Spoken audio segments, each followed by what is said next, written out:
बाबर की विरासत को इस देश से पूरी तरह से मिटा देना चाहिए। किसी को भी आज के मुसलमानों की पहचान को इस इंसान से जोड़ने का गुनाह नहीं करना चाहिए, क्योंकि ये किसी भी तरह से एक सच्चा मुसलमान नहीं है।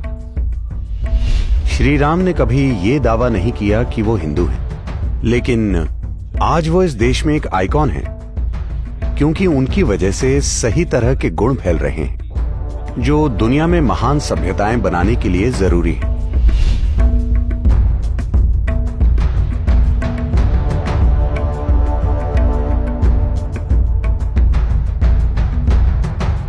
इस पूरे मुद्दे के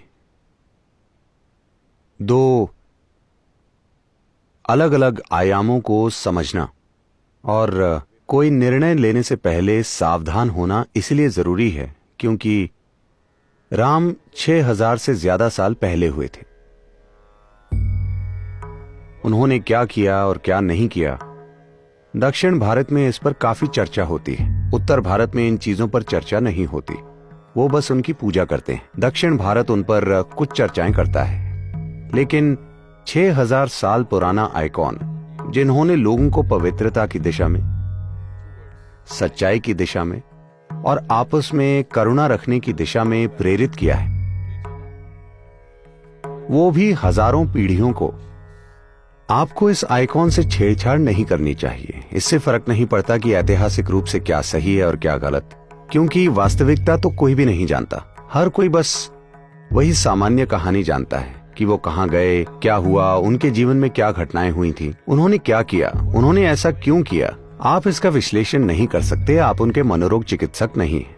मैं यूथ एंड ट्रूथ अभियान के किसी कार्यक्रम में था और कोई कह रहा था उनमें असुरक्षा का भाव था। मैंने कहा आप उनके मनोरोग चिकित्सक नहीं हैं। 6000 साल पहले वो इंसान सुरक्षित था या असुरक्षित आपको कैसे पता? ये बकवास है।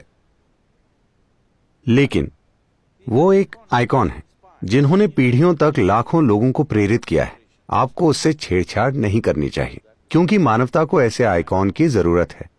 आप राम को ले सकते हैं, कृष्ण को ले सकते हैं, जीसस को ले सकते हैं, बुद्ध को ले सकते हैं और उनकी कमियां निकाल सकते हैं और आज कह सकते हैं देखिए उन्होंने ये किया, ये ठीक नहीं था, वो ठीक नहीं था, वो जातिवाद करते थे, ऐसे वैसे। ये बकवास है।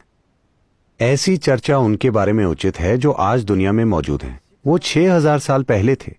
आप उन पर अब फैसला सुनाना चाहते हैं?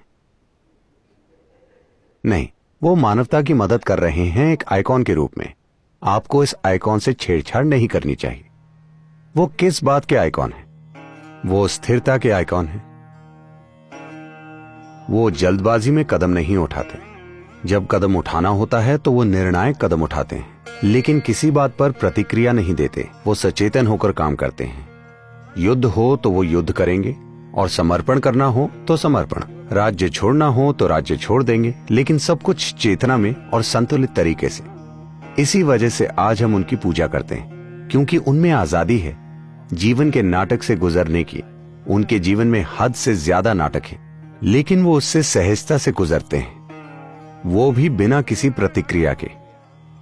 वो बिना किसी के प्रति क्रोध की भावना से उस नाटक से गुजरते हैं। जब उन्होंने रावण को मारा, जिसने उनकी पत्नी को चुराया था और तबाही मचाई थी, वो उसकी भी मृत्यु पर पश्चाताप करते हैं कि मुझे ऐसा करना पड़ा। वो इस तरह के इंसान हैं। आप उनसे छेड़छाड़ मत कीजिए। अगर ये कहानी भी है तो कहानी के साथ भी छेड़छाड़ मत कीजिए। भौगोलिक दृष्टि से क्या वो अयोध्या में पैदा हुए थे? हाँ। क्या वो इस बिंदु पर पैदा हुए थे? क्या आप खुद जानते हैं कि आप किस बिंदु पर पैदा हुए थे? हेलो, 6000 साल पुराने इंसान की बात भूल जाइए, आप तो अभी जिंदा हैं। क्या आप जानते हैं कि आपकी मां ने आपको ठीक किस बिंदु पर जन्म दिया था? मैं पूछ रहा हूं, क्या कोई जानता है? No, so it's ridiculous argument. नहीं, तो ये हास्यास्पद तर्क है। अब बाबर चंगेज खान के बाद की तीसरी पीढ़ी है। ये मंगोल साम्राज्य, मंगोल शब्द भारत में धीरे धीरे मुगल बन गया। ये मंगोल है। इस मंगोल साम्राज्य के फैलाव के समय 90 से 100 सालों के दौरान 4 करोड़ से ज्यादा लोग मारे गए। 4 करोड़। ये उन दिनों की आबादी का लगभग 10% है। क्या आप समझ रहे हैं? दुनिया की 10% आबादी को उन्होंने मार दिया, वो भी न्यूक्लियर बम से नहीं, तलवारों से। बहुत ऊर्जावान लोग थे। मैं कह रहा हूं, दुनिया की 10% आबादी को मारने के लिए बहुत काम करना पड़ता है ना? वो भी केवल तलवारों और भालों से। तो जहां भी चंगेज खान गया, उसने एक नियम बनाया। जिस भी जगह पर उसने विजय पाई, सभी पुरुष, वहां के सभी पुरुष जिनका कद बैलगाड़ी के पहिए से ज्यादा है, उन दिनों सेनाओं के साथ जाने वाली बैलगाड़ियों के पहिए की ऊंचाई 38 से 39 इंच होती थी। हर इंसान जिसका कद उससे ज्यादा है, उसे मार दिया जाता था। और फिर यह मुगलों की परंपरा थी कि वो सभी कटे हुए सिरों का एक बड़ा पहाड़ बना देते थे और औरतों को गुलाम बना लिया जाता था, सैनिकों की सेवा के लिए, या फिर उन्हें अलग अलग बाजारों में बेच दिया जाता था। मध्य पूर्व, यूरोप, हर जगह उन्हें बेच दिया जाता था। तो वो इस तरह से फैले थे। चंगेज खान के बाद तैमूर लंग आया। तैमूर लंग ने बाबर को जन्म दिया। तैमूर लंग का साम्राज्य दिल्ली तक था। फिर बाबर आया। माना जाता है तैमूर लंग ने 1,70,00,000 लोगों को मार दिया। वो भी सबसे ज्यादा क्रूर तरीकों से। पुरुषों के साथ जो हुआ वो तो करुणा थी, महिलाओं के साथ जो हुआ वो एक अलग चीज है। मैं विस्तार में नहीं जाना चाहता, लेकिन उनके साथ सबसे भयंकर चीजें हुई। जब बाबर आया तो उस दौरान गुरु नानक भी मौजूद थे।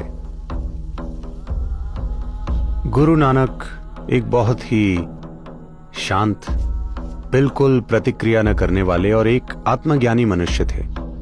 वो बोले, एक मौत का दूत आया है, और ये उन्हीं के शब्द हैं। वो बोले, मैं अपने शब्दों में कह रहा हूं, वो बोले, ये जहां भी गया इसने हजारों लोग मार दिए। जिस भी शहर में ये गया, इसने सभी पुरुषों को मार दिया, शहर को जला दिया, स्त्रियों और बच्चों को गुलाम बना लिया। स्त्रियों के साथ हमेशा सार्वजनिक जगहों पर क्रूरता से बलात्कार किया जाता था, क्योंकि ये सिर्फ बलात्कार नहीं था, ये सभी के लिए एक सीख थी। और बाबर ने हजारों हिंदू स्त्रियों को कंधार और काबुल के बाजारों में बेच दिया, हजारों स्त्रियों को। सौभाग्य से वो भारत में सिर्फ 4 साल रहा और वो मर गया। तो बाबर की विरासत को इस देश से पूरी तरह से मिटा देना चाहिए। इन सब से बढ़कर किसी को भी कभी भी आज के मुसलमानों की पहचान बाबर से नहीं जोड़नी चाहिए, क्योंकि वो इतना बड़ा अत्याचारी था कि वो अत्याचार नहीं करता था, वो खुद एक अत्याचार था। चंगेज खान धर्म के लिए नहीं मारता था, वो बस ताकत और विजय पाना चाहता था।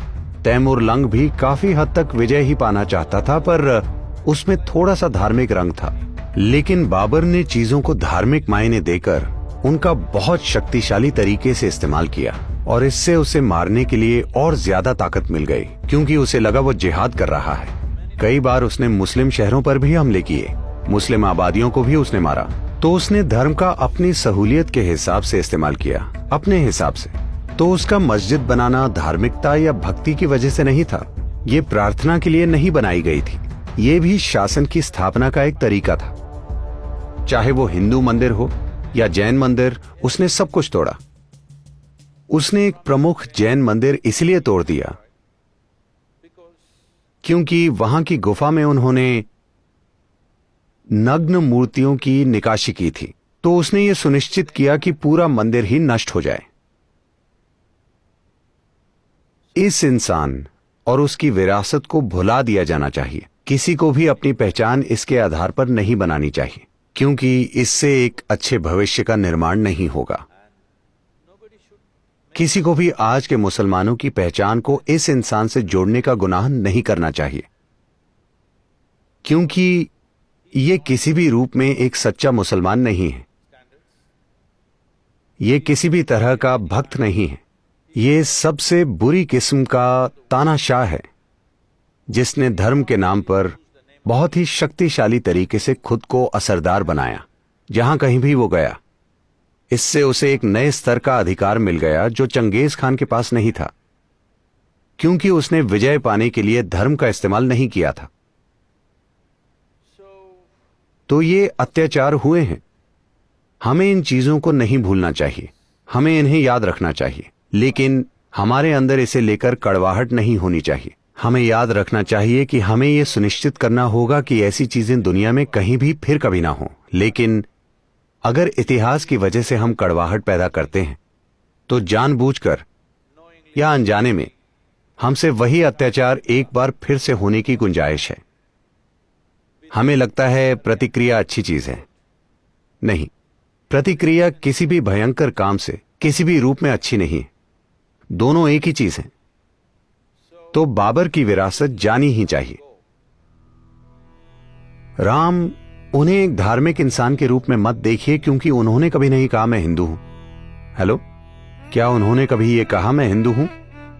वो इस संस्कृति के प्रतिनिधि हैं, क्योंकि वो स्थिरता, संतुलन, शांति और न्याय के प्रतिनिधि हैं।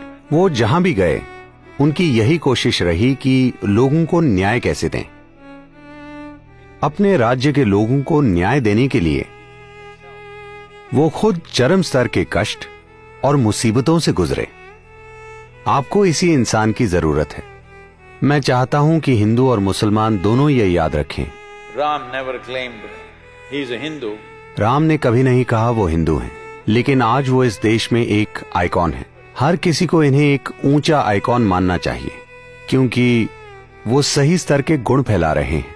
इसीलिए नहीं कि वो हिंदू हैं या कुछ और हैं, क्योंकि वो सही स्तर के गुण फैला रहे हैं जो दुनिया में महान सभ्यताएं बनाने के लिए जरूरी हैं।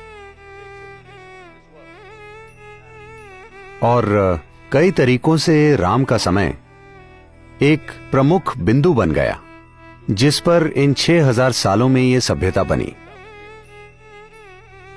इसी वजह से स्वतंत्रता संग्राम के दौरान भी महात्मा गांधी लगातार राम राज्य शब्द का प्रयोग करते रहे। सबसे अच्छे प्रशासन वाले और पूरी तरह न्यायपूर्ण राज्य का मतलब राम राज्य।